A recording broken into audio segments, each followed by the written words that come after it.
Class 11 की history chapter number 6 जिसका नाम है 3 वर्ग। हमने पिछले वीडियो में 3 वर्ग के बारे में बहुत कुछ पढ़ा था। 3 वर्ग किस प्रकार से कार्यों के द्वारा विभाजित हो रखी थी उसके बारे में भी पढ़ा था।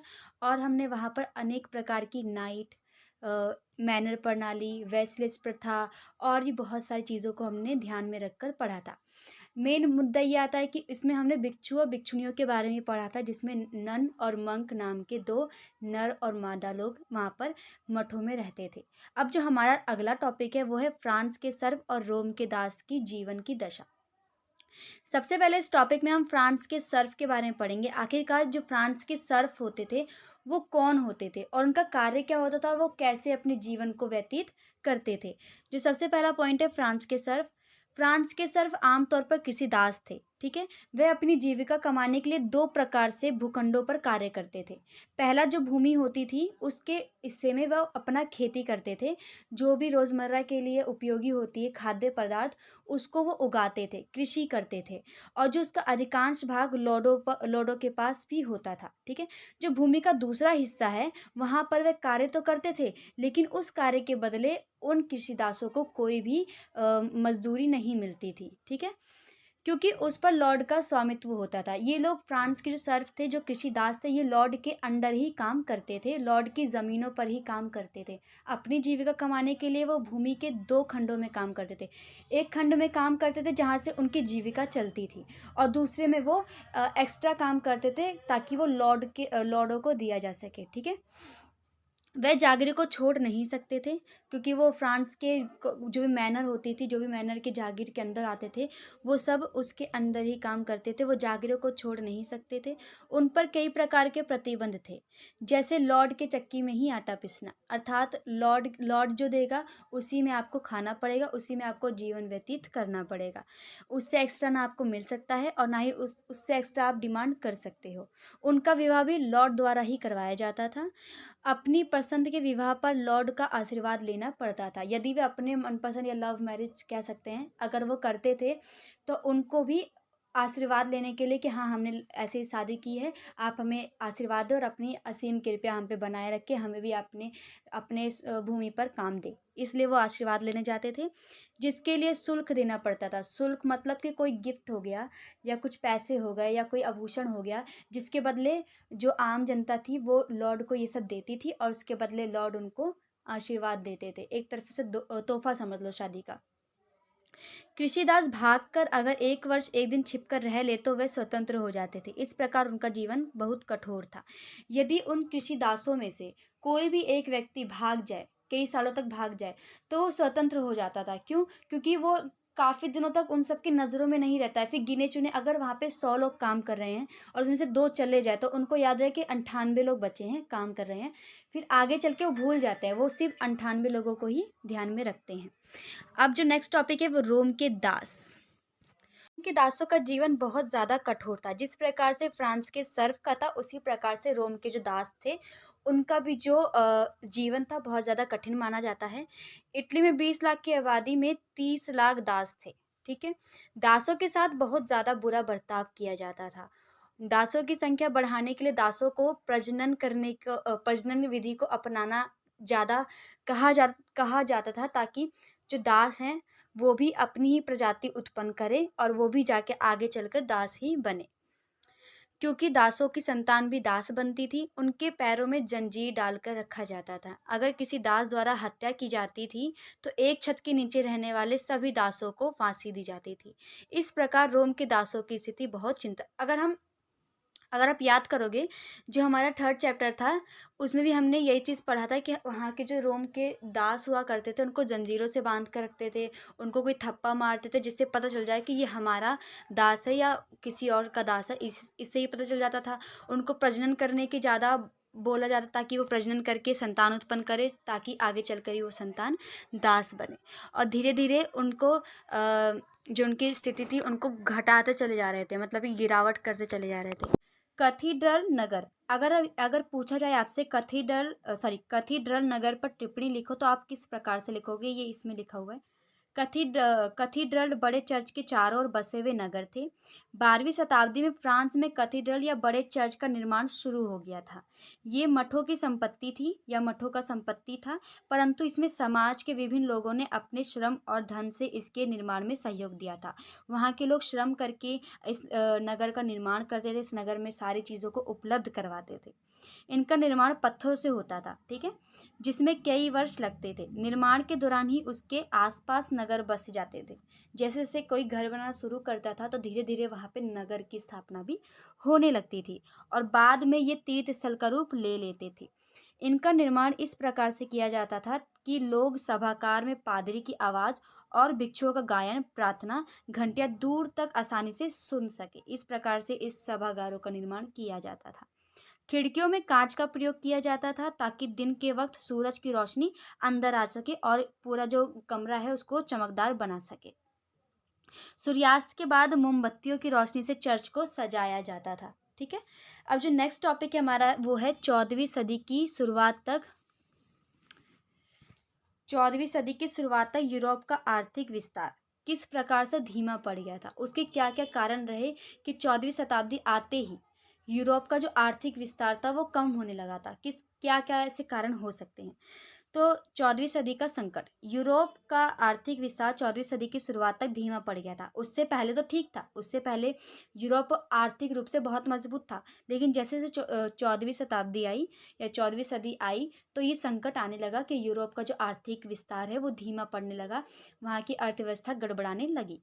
13वीं शताब्दी के अंत तक जलवायु में तेजी से परिवर्तन आए थे। सबसे पहला मेन कारण ये माना जाता है कि 13वीं शताब्दी के अंत में, ठीक है, उसके अंत में जलवायु में तेजी से परिवर्तन आया और तेज ग्रीष्म ऋतु का स्थान तीव्र ठंडी ऋतु ने ले लिया, ठीक है। वहाँ पर पहले जलवायु में ऐसा परिवर्तन आया कि वहाँ पर जो गर्मियों का मौसम होता था उसने वहाँ का ठंडी का मौसम ले लिया, जिसके कारण भूमि की उर्वरता में कमी और चारागाह की कमी से ऑस्ट्रेलिया और सर्बिया के खानों में चांदी के उत्पादन में कमी के कारण व्यापार में बहुत हानि हुई।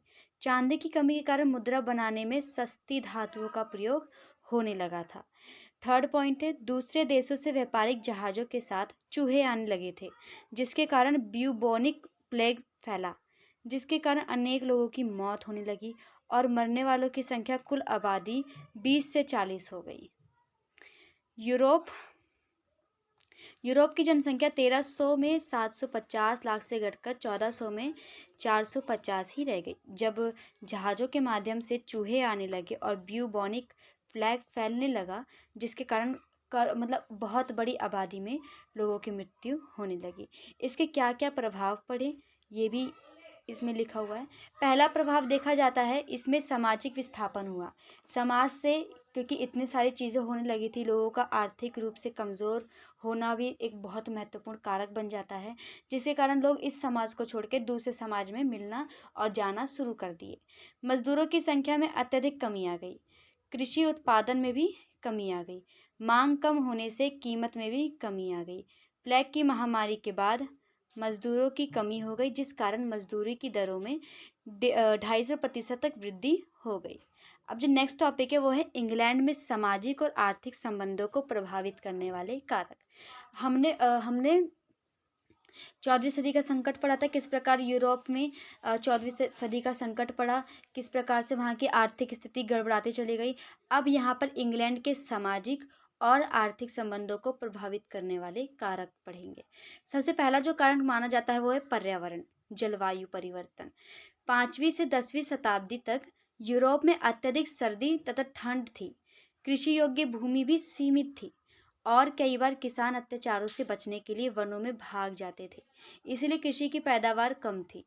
लेकिन 11वीं शताब्दी में जलवायु में परिवर्तन आया तथा गर्मी बढ़ने से अब खेती करना भी आसान हो गया। वहाँ की ये पर्यावरण की स्थिति है। भूमि का प्रयोग, प्रारंभ में खेती करने के लिए बैलों की जोड़ी का प्रयोग किया जाता था और लकड़ी के हल का प्रयोग किया जाता था, लेकिन इसमें किसानों को बहुत ज़्यादा मेहनत करनी पड़ती थी और मेहनत से उनको कम आयत मिलती थी जितनी मेहनत लगती थी। उनकी उत्पादन ही बहुत कम होता था। बैलों का प्रयोग से, लकड़ी के हलों के प्रयोग से उनका उत्पादन ही बहुत कम आता था। ऐसी परिस्थितियों में भी लॉर्ड अपनी आय बढ़ाने का प्रयत्न करते रहते थे। आए दिन कुछ ना कुछ स्कीम निकालते थे, ये करो वो करो, ताकि इनकम आते रहे। और कई प्रकार के साधन अपनाते थे, जैसे सारी भूमि पर खेती करवाना, ठीक है, पूरी भूमि पर खेती करवानी शुरू कर दी इन्होंने। किसानों से अधिक समय तक काम लेना, परंतु इससे सामंत और किसानों में विवाद शुरू हो गया। वो लोग ज़्यादा टाइम तक मजदूरों से, किसानों से काम करवाते थे, जिससे कारण वो लोग लॉर्ड के प्रति लॉर्ड के प्रति संकुचता दिखाते थे, निरंकुशता दिखाते थे या फिर नाराज़गी दिखाते थे, और इसके कारण उन दोनों के बीच में विवाद भी हो जाता था। नई कृषि प्रौद्योगिकी। 11वीं शताब्दी तक प्रौद्योगिकी में कई बदलाव आए, जैसे लोहे के भारी हलों का प्रयोग होने लगा, क्योंकि पहले लकड़ी के हलों का प्रयोग होता था, अब लोहे के भारी फलों का प्रयोग होने लगा। पशुओं में गले के स्थान पर कंधे पर पट्टे का प्रयोग होने लगा। पहले उनके गले पर लगाया जाता था, अब उनके कंधों पर लगाया जाता है। इस प्रकार कृषि उत्पादन में भी बढ़ोतरी हुई नई प्रौद्योगिकी के आने की वजह से। अब इसके क्या परिणाम निकले? इस प्रकार 11वीं शताब्दी तक सामंतवाद का आधार व्यक्तिगत संबंध कमजोर हो गए। अब सभी कार्य, आर्थिक लेन देन, फसल बेचने व लगान देने में मुद्रा की प्रयोग होने लगी। अब जो हमारा नेक्स्ट टॉपिक है वो है सामंत लॉर्ड किन्हें कहा जाता था, उनके विभिन्न वर्ग कौन कौन से कार्य करते थे। पहली बात, सामंत लॉर्ड कौन होते थे। सामंत तो हमने बता दिया कि सामंत कौन थे, अब लॉर्ड भी बता दिया। अब सामंत लॉर्ड कौन होते थे। मध्यकाल में बड़े बड़े जमींदार को सामंती लॉर्ड कहा जाता था, जिनके पास बहुत सारी भूमि होती थी, जो किसी बहुत बड़े भूखंड के स्वामी माने जाते थे, उनको सामंती लॉर्ड कहा जाता था। ये सामंत अपने अधीन भूमि का प्रबंध चलाते थे और अपने इलाके, इसको डिलीट कर देना, अपने इलाके में शासन करते थे, और वहाँ पे शासन करने की व्यवस्था को भी एक अलग स्ट्रेटजिटी के अनुसार बनाते थे। जो सामंती लॉर्ड होते थे, उनके विभिन्न कार्य होते थे, जो इस प्रकार देखे जा सकते हैं। इस सामंत के अनेक श्रेणियाँ थी। सबसे ऊपर सम्राट होता था, उसके नीचे ड्यूक, फिर बैरन और नाइट। इन सभी सामंतों के अधीन किसानों की भी अनेक श्रेणियां होती थी। ये सीरीज वाइज पहुंच गया है, पहले कौन, फिर दूसरा कौन, फिर तीसरा कौन। सामंतों के कार्य। इन सामंतों का मुख्य कार्य अपने से ऊपर के सामंत को स्वामी मानना था और राजा को भी स्वामी मानना था।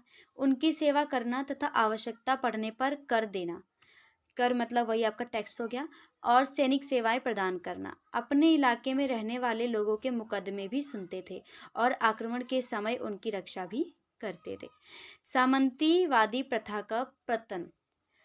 8वीं शताब्दी से लेकर 12वीं शताब्दी तक सामंतीवादी प्रथा अपनी चरम सीमा तक पहुंच चुकी थी, लेकिन इस अवस्था में अनेक दोष आ जाने के कारण इसका पतन होना भी शुरू होता चला गया था।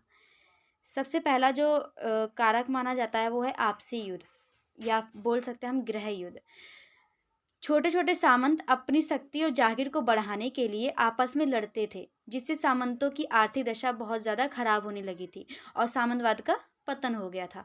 छोटे छोटे जमींदार या छोटे छोटे सामंत आपस में लड़ झगड़ के पूरी अर्थव्यवस्था को तहस नहस करना शुरू कर दिए थे।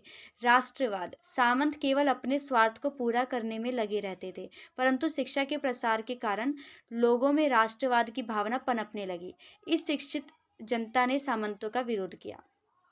शिक्षिता बहुत ज़्यादा इंपॉर्टेंट है। अगर आप पढ़े लिखे हो तभी आप इस पूरी दुनिया की पॉलिटिक्स को समझ सकते हो, या इस दुनिया की पूरी चीज़ों को या कायनात को समझ सकते हो कि आखिर चल क्या रहा है।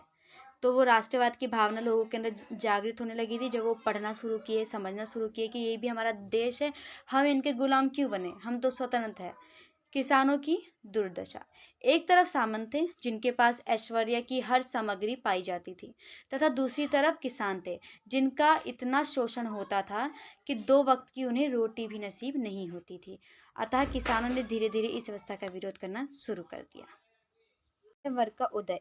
नए नए आविष्कार के कारण व्यापार व उद्योग धंधों को बढ़ावा मिला, जिससे शहर में मध्य वर्ग का उदय होना शुरू हो गया था। मध्य वर्ग के लोग शांति चाहते थे, जबकि जो सामंत लोग होते थे वो युद्धों में ज़्यादा लगे रहते थे। वे सामंतों से छुटकारा पाना चाहते थे। इसी कारण मध्य वर्ग के लोगों को राजा को आर्थिक सहायता दी, ताकि वे स्थायी सेना रख सके और सामंतों को कुचल सके। फलस्वरूप सामंतवाद का पतन हो गया। इस प्रकार से आपका ये चैप्टर कंप्लीट होता है।